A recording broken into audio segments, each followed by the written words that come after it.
এমনি তো আমাদের টুপি দাঁড়ি দেখলে একটু মিডিয়া আসতে চায় না, আজকে মনে হয় তথ্যমন্ত্রী আসছে, এই জন্য মিডিয়া সবাই চলে আসছে। তথ্যমন্ত্রীকে অনেক ধন্যবাদ।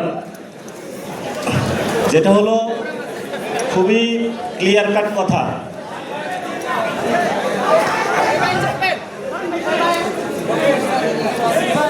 আজকে শাপলা স্মৃতি সংসদ এবং এটার যারা নিজামে আছেন, আল্লামা মামুনুল হক, মাহফুজুল হক থেকে শুরু করে আসাতেজায়ে কেরাম, তোলাবায়ে কেরাম, আজকে নাম দেওয়া হয়েছে শাপলা স্মৃতি সংসদ। আমি মনে করি শাপলা জীবন আমাদের সামনে জীবন্ত, এটা স্মৃতি না, এটা আমাদের জন্য জীবন্ত। এবং জীবন্ত এটা শুধু আমরা বলি না, কোরআনে বলা হয়েছে ওয়ালা তাকুলু লিমান ইউকতালু ফি সাবিলিল্লাহি আমওয়াত বাল আহইয়া, তারা হলো জীবন্ত। আমাদেরই অনেক ভাই যারা আমাদের সাথেই ছিল সহযোদ্ধা, তারা জান্নাতের পাখি হয়ে ঘুরে বেড়াচ্ছে। এই জন্য যারা আমাদেরকে ভয় দেখায় তারা জানে না আমাদের জন্য কত মধুর জীবন অপেক্ষা করছে। এবং যেই মধুর জীবনের নিশ্চয়তা যিনি আমাকে সৃষ্টি করেছেন, যিনি প্রত্যেক দিন আমাকে রিজিক দেন, যিনি পালন করেন, উনিই আমাকে নিশ্চয়তা বিধান করেছেন। পৃথিবীর কেউ আমাকে নিশ্চয়তা বিধান করে নাই। এবং বাংলাদেশে যারা আলেম ওলামা রয়েছে, দীর্ঘদিন ধরে তারা কিন্তু মিডিয়া সন্ত্রাসের শিকার। আপনারা দেখেছিলেন যখন শাপলা হত্যাকাণ্ড হয়েছিল, আমাদের সামনে এমনভাবে বয়ান উৎপাদন করা হয়েছে, ওইখানে একজন লোকও মারা যায় নাই। এখন তারাই বলতেছে 36 জনের হলো তারা প্রমাণ পেয়েছে। সেই সময়কালীন তারা এটার নাম দিয়েছিল নারকীয় হত্যাকাণ্ড, সন্ত্রাস নাম দিয়েছিল, তাণ্ডব নাম দিয়েছিল তারা। আজকে এখানে একজন সংসদ সদস্য ছিলেন একটু আগে, মুফতি হানজালা সাহেব পার্লামেন্টে যাচ্ছে, ওনাকে বলতেছে কি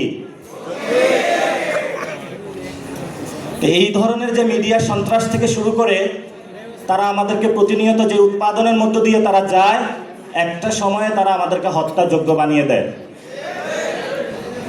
এই জন্য হলো আপনারা যারা আলেম ওলামা আছেন, শুধু আলেম ওলামা না, প্রত্যেকের জায়গা থেকে নতুন করে ভাবতে হবে, মিডিয়া জগতে নতুন করে ঘুরে দাঁড়াতে হবে।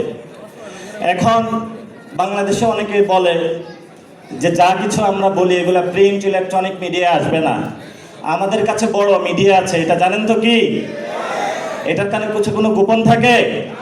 এটা দিয়ে মোবাইল জার্নালিজম দিয়ে কিন্তু আমরা শেখ হাসিনাকে বাংলাদেশ থেকে বিদায় করেছিলাম।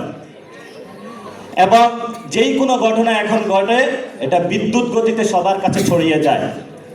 এই জন্য যারা মিডিয়া ভাইরা রয়েছেন, আল্লাহর রাস্তায় আপনাদের কাছে অনুরোধ, আপনারা তো করেন না, আপনাদের যারা মালিক পক্ষ রয়েছে, যারা জীবন আগাম কুকাম সন্ত্রাসী চাঁদাবাজি দুর্নীতি করে টাকা ইনকাম করেছে, এখন তাদের শখ হয়েছে যে বাড়ির সামনে হলো একটা দারোয়ান রাখা, সেই জন্য তারা একটা মিডিয়া এজেন্সি খুলে দেয়।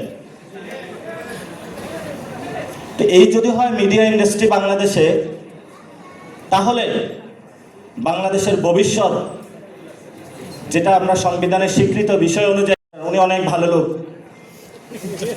উনি 90-এর সেখান থেকে আমরা ঢাকা শহরে বিভিন্ন আড্ডা হতো, উনি কিন্তু বড় মাপের একজন ফিলোসফার। আবার তা আমরা বলবো যে মিডিয়া সেক্টরটা আপনার হাতে গিয়েছে, আপনি এটা যদি সুন্দর করে গড়ে তোলেন, আমাদেরকেও একটু অ্যাক্সেস দেন, আমাদেরকেও জঙ্গি না ভাবেন, আমাদেরকেও বাংলাদেশি হিসাবে ভাবেন, সার্বভৌমত্ব ইসলামের অতন্ত্র প্রহরী হিসাবে ভাবেন, একটু সুযোগ দিলে আমরা বাকিটা ইনশাল্লাহ করে নিতে পারবো। এই জন্য আমরা মনে করি শাপলা নামে একটি চ্যানেল আসা উচিত, যে চ্যানেলের মধ্য দিয়ে আগামীতে যেই কেউ যারা শাপলা কাহিনী ঘটিয়েছিল সেটা আমরা তথ্য অনুসন্ধান করে শাপলাদের পদ্মার আড়ালের কি ঘটনা ঘটেছিল সেটা আমরা ইনশাআল্লাহ উন্মোচন করব। শেষ কথা যেটা বলবো, হেফাজতে ইসলামের সেই শাপলায় যারা এসেছিল, ম্যাসাকার চালানো হয়েছিল, দাবিগুলা কি আপনারা ভুলে গিয়েছিলেন? দাবিগুলো আমাদের এখনো বুকে আছে। কোথায় আছে এই দাবিগুলো? আমরা বাংলাদেশে যতদিন থাকবো ততদিন আমরা ইনশাআল্লাহ ইসলাম এবং বাংলাদেশের সার্বভৌমত্বের জন্য অতন্ত্র প্রহরী হিসাবে কাজ করব ইনশাআল্লাহ। আপনারা জানেন আমাদের সীমান্তে গেরুয়া সন্ত্রাস এসেছে। এই জন্য হলো গেরুয়া সন্ত্রাস মোকাবেলায় বাংলাদেশের ফরেন পলিসি থেকে শুরু করে নতুন করে সবকিছু আমাদেরকে সাজাতে হবে। এই গেরুয়া সন্ত্রাসের শিকার মোদি যখন বাংলাদেশে এসেছিল, আপনারা সবাই রাজপথে নেমেছিলেন এবং অনেকে শহীদ হয়েছিলেন, জেলে গিয়েছিলেন, মনে নাই আপনাদের? সেই ভাইয়ের কথা যদি মনে থাকে, রক্তের উপরে দাঁড়িয়ে হলেও যদি বাংলাদেশে কোনো গেরুয়া সন্ত্রাসের একটু ছিটেফোঁটা আসার চেষ্টা করা হয়, আমরা রক্ত দিয়ে ইনশাআল্লাহ প্রতিরোধ করব তাদেরকে। সে আহ্বান রেখে আমি আমার কথা শেষ করছি।